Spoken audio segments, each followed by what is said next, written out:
पढ़ी लिखी देवरानी।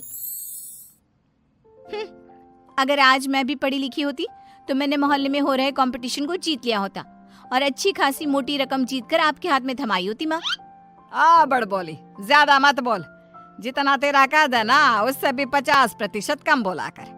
इस घर में ही क्या, हमारे खानदान में किसी भी औरत को पढ़ने की इजाजत नहीं है।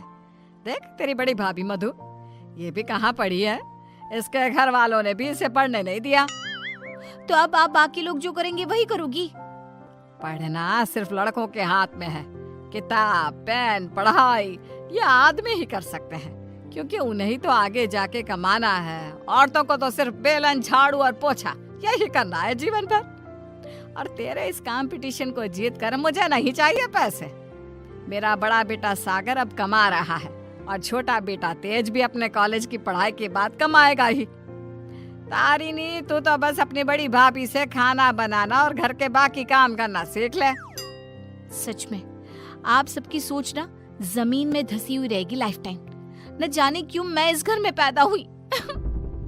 ऐसा नहीं बोलती तारिनी। तारिनी रोकर अपने कमरे में चली जाती है। पाठक परिवार में आज तक किसी भी लड़की ने पढ़ाई नहीं की और सिर्फ लड़कों को ही इजाजत दी जाती है, लड़कियों को नहीं।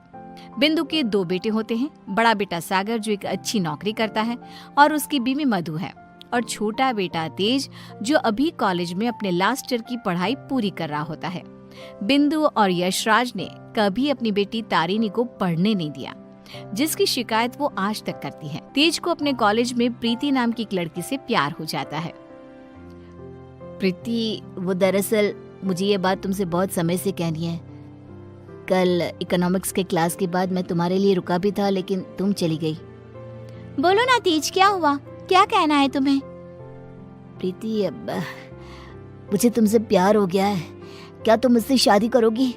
देखो, हम पिछले 5 साल से एक दूसरे को जानते हैं। आई नो तेज, जैसे तुमने अपने जज्बातों को मन में छुपा के रखा, वैसे मैंने भी छुपाया। मैं भी तुमसे प्यार करती हूँ, लेकिन मैं तुमसे शादी कैसे कर पाऊंगी? क्यों? कौन रोक रहा है हमें? जहाँ तक मुझे पता है, हमारे शहर में लड़कियों को पढ़ने नहीं देते, ना ही पढ़ी लिखी लड़कियों से शादी करवाई जाती है। तुम्हारी बहन तारिनी भी नहीं पढ़ पाई ना अब तक। आई नो, फिर तुम्हारी माँ कैसे मानेंगी? तुम इस सब की चिंता मत करो। I'll fix that all। बस भरोसा और हिम्मत रखो। तेज घर जाकर अपने माता पिता बिंदु और यशराज से बात करता है इस बारे में, और प्रीति के बारे में जानकर बिंदु और यशराज कहते हैं, हैं? तू बोरा गया है क्या लल्ला? देख, ये सब हमारे घर में ही नहीं, राज घरानों में भी होता है। अब प्रीति के माँ बाप होंगे फिर फुरी, लेकिन हम नहीं। हाँ बेटा, ये शादी कतई नहीं हो सकती। शादी में लड़का आगे और लड़की पीछे होती है। वैसे ही जीवन में भी पत्नी पति से एक कदम पीछे ही होनी चाहिए। ठीक है, अगर आप लोगों को ये सही लगता है तो मैं भी वही करूँगा जो मुझे सही लगता है। अब आप सब मेरा मरा हुआ मुंह ही देखोगे। गंगाजल तैयार रखिएगा। हाय हाय लल्ला, ये तू क्या बोले जा रहा है? पागल हो गया है क्या? तेज अपनी जिद से पीछे नहीं हटता और वो पूरे 1 महीने तक बिंदु, यशराज और अपने बड़े भाई सागर को मनाने में ही लगा रहता।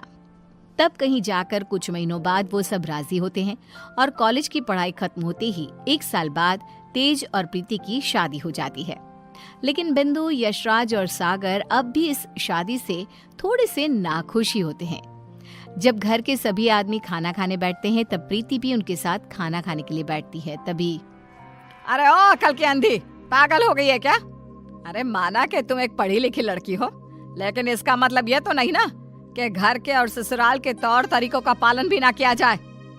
खाना पहले घर के आदमी खाते हैं और फिर औरतें खाती हैं, दोनों एक साथ नहीं बैठे, समझ गई? लेकिन मम्मी जी, ऐसा क्यों? मेरा मतलब खाना तो सबका एक ही होता है ना, तो सब अलग अलग बैठकर क्यों खाए? प्रीति, तुम चलो ना रसोई में, चलो, सबके लिए कटोरी में खीर परोसनी है। लेकिन मधु दीदी। प्रीति, माँ और मधु जो कह रही हैं वो सब सुनो। तेज, अपनी बीवी को कुछ समझाओ। प्रीति, प्रीति गुस्से से उठकर रसोई में चली जाती है और मधु के साथ खीर को कटोरियों में परोसने में लग जाती है। प्रीति, हम इस घर की बड़ी बहू हैं, उसके बावजूद भी हमें हर मामले में, हर काम में पीछे रखा जाता है, जूती की नोक पे रखा जाता है, क्योंकि हम पढ़े लिखे भी नहीं हैं। अब सोचो, हम बड़ी बहू होकर भी हमारा ये हाल है, तो तुम्हारे साथ क्या क्या होगा। मधु दीदी, आप पढ़ी लिखी नहीं हो, इसमें आपकी कोई गलती नहीं है, लेकिन ये जो कुछ भी हो रहा है ना, आदमी और औरत का भेदभाव, ये सब बहुत ही बेकार और इलॉजिकल है। आज दुनिया कहाँ से कहाँ पहुँच गई है। आज के जमाने में औरत आदमी के साथ कदम से कदम मिलाकर चलती है। खैर, अब हम और कर भी क्या सकते हैं, लेकिन हम अपने आप को बहुत भाग्यशाली मानते हैं। क्यों मधु दीदी? क्योंकि हमारी एक पढ़ी लिखी देवरानी जो है। हाँ, आपको पता है मधु दीदी, आप ना बहुत क्यूट हो, आपको किसी की नजर ना लगे। जब सभी हॉल में एकत्रित होते हैं, तभी बिना घूंघट ओढ़े प्रीति को देखकर, प्रीति बहू, अब क्या तुम्हारे लिए दीवार पर बड़े अक्षरों में इस घर के तौर तरीके लिखवा दिए जाए हैं? अब क्या किया मैंने? आप हमेशा राशन पानी लेकर क्यों चढ़ जाती हो मुझ पर mummy ji? I just don't understand. Preeti बहू, आज तुम बगैर घूंघट के दिख गई हो। आइंदा से अगर ऐसा बिना घूंघट के दिखी ना, तो मुझसे बुरा कोई नहीं होगा। मधु बहू को देखो, सोते समय भी घूंघट ओढ़े ही सोती है, नींद में भी ये हमारे आदेशों का पालन करती है। और हाँ, एक और बात कान खोल कर सुन लो, आइंदा से बड़ों से और अपने इर्द गिर्द के आदमियों से इतनी बदतमीजी से बात नहीं करना, और इस घर की 4 दीवारों में सिर्फ और सिर्फ सरल हिंदी भाषा का ही प्रयोग होगा। अंग्रेजी भाषा नहीं गूंजनी चाहिए। तेज, अपनी धर्मपत्नी को समझा कर रख। प्रीति निराश हो जाती है और अपने कमरे में चली जाती है। रात में वो तेज से कहती है, तेज, ये सब क्या हो रहा है? तुम्हारे घर वाले इतने पागल कैसे हो सकते हैं? अगर मुझे ये अंदर की बातें पता होती ना, तो मैं कभी तुमसे शादी नहीं करती। I married you just because तुमने कहा कि तुम्हारे घर वालों को मुझसे कोई ऑब्जेक्शन नहीं है। हाँ, तो वही हुआ ना, वो कुछ बोले क्या तुम्हारी पढ़ाई लिखाई पर? अब बाकी कुछ रूल्स रेगुलेशंस है घर की लड़कियों और बहुओं के लिए, अब उन्हें तो फॉलो करना ही होगा ना। आई नो वो थोड़े बहुत गलत है, लेकिन अब हम और कर भी क्या सकते हैं। एक दिन जब यशराज दूध वाले का हिसाब कर रहा होता है, तभी ये 3 हफ्ते जुलाई महीने के और 2 हफ्ते अगस्त के, तो कुल मिलाकर पूरे हुए। अरे बिंदु, जरा हमारे ड्रॉअर में से कैलकुलेटर तो लेकर आना। जी अभी लाती हूँ।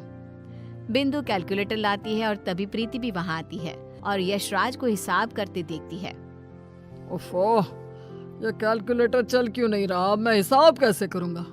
5 हफ्तों का हिसाब मिलाया जाए तो बनते हैं 680 रुपए, क्योंकि हमने 3 रविवार और 4 मंगलवार को दूध नहीं लिया था रघु भैया से, तो उस हिसाब से यही हिसाब बनता है। मैंने अपने माइंड में ही 1 मिनट में कैलकुलेट कर दिया है। प्रीति बहू, तुझे 1000 बार कहा है ना, रसोई में ही रहा कर। अरे आदमियों के काम में क्यों हर बार अपनी टांग अड़ाने आ जाती है? आइंदा से ये हिसाब किताब वाले काम में तू बिल्कुल भी ध्यान नहीं देगी। चल दफा हो यहाँ से अब। न जाने कौन सी घड़ी थी वो जब तेज को इससे प्यार हुआ। बेवकूफ है हमारा बेटा। इस तरह फिर से प्रीति को चुप कराकर रसोई में भेज दिया जाता है। कुछ दिनों बाद प्रीति जब बाजार से घर लौटती है, तब वो घर पर सबको मधु पर चिल्लाते हुए देखती है और मधु बेचारी फूट फूट कर रोई जा रही थी। सब तुम्हारी गलती है, तुम्हारी वजह से ही मैं बाप नहीं बन सकता कभी। पता नहीं क्यों आई तुम मेरी जिंदगी में। पनौती हो तुम, पनौती। लेकिन सागर जी, डॉक्टर साहब ने कहा है कि आपके अंदर कुछ मेडिकल इश्यूज है, जिसकी वजह से आप कभी बाप नहीं बन पाएंगे। अब इसमें हमारी क्या गलती है? ओए मधु, ज्यादा ऊंची आवाज से बात मत कर। वही तो। प्रीति से अपना गुस्सा कंट्रोल नहीं किया जाता और वो तुरंत अंदर आकर चिल्लाती है, बस, आप सबको ये क्या हो गया है? जब डॉक्टर ने कहा है कि कमी सागर भैया में है, तो मधु दीदी को क्यों सुनाना? वो क्यों सहे? सारे ताने, सारी डांट, सारी गलती मधु दीदी की कैसे हो गई? मास्टरनी, तो चुप ही रहा कर। वो कहते हैं ना, एक गंदी मछली पूरे तालाब को और बाकी मछलियों को खराब कर देती है। तू ना वैसी ही है। तेरी वजह से ही ये मधु बहू भी उल्टा बोलना सीख गई है। नहीं माँ, ये सरासर गलत है। गलती सागर भाई की है। नहीं, मधु में ही कोई दोष है। हमारे बेटे सागर में कोई दोष हो ही नहीं सकता। ये मनहूस मधु कुंडली मारकर बैठ गई है हमारे सागर के जीवन में। मधु दीदी, ये आपके हाथ पाँव पर निशान कैसे? बोलिए। सागर जी ने हमें बहुत मारा प्रीति, हमें बचाओ इन सब से, ये सब बहुत बुरे हैं। मधु प्रीति के गले से लिपटकर रोए जा रही थी। सागर गुस्से में आकर मधु पर हाथ उठाने जा रहा था कि तभी प्रीति उसके पास जाकर उसका हाथ पकड़कर मोड़ देती है। मेरा हाथ! एक आदमी अगर गुस्से में शैतान बन जाए तो एक औरत क्रोध में काली का रूप धारण कर लेती है। समझ गए सागर भैया? और आप सब, अरे एक बार ध्यान से सोचिए, दिल से सोचिए ना। अगर ऊपर वाले ने आदमी और औरत को साथ में बनाया है तो हम क्यों फर्क करें? क्यों औरतें आदमियों से पीछे रहे? दोनों साथ में कदम से कदम मिलाकर चल सकते हैं ना। साथ में काम करके अपना घर, अपनी गृहस्थी चला सकते हैं ना। गलती सोच की है। अगर सोच बदलोगे तो ही बदलाव आएगा, वरना जमीन में ही धंस के रह जाओगे। उतने में तेज अपने साथ पुलिस अफसर्स को लेकर आता है। सागर भाई, आप मेरे बड़े भाई हो, लेकिन आज जो मुझे आपके बारे में पता चला, कैसे आप मधु भाभी को मारते हो, उन पर अत्याचार करते हो, इसके बाद से आप मेरे कोई नहीं। मेरे लिए आप ना के बराबर हो गए हो। इंस्पेक्टर साहब, गिरफ्तार कर लीजिए इन्हें। पुलिस सागर को डोमेस्टिक वायलेंस के केस में गिरफ्तार कर लेती है और उसे लेकर जाती है। माँ, पापा, प्रीति और मैंने फैसला कर लिया है कि हम अब इस घर में और नहीं रहेंगे और अकेले किसी शहर में जाकर रहेंगे। मधु दीदी और तारिनी भी हमारे साथ चल सकती हैं। इस तरह तेज और प्रीति वहां से चले जाते हैं और मुंबई शहर आकर तारिनी और मधु दोनों भी पढ़ने जाती हैं और सभी अपना जीवन खुशी से बिताते हैं। वहीं बिंदु और यशराज, जिन्हें तेज हर महीने पैसे और खत भेजता है, वो दोनों अपने बच्चों की याद में रोते रहते हैं और उनकी खतों को ही पढ़ते रह जाते हैं।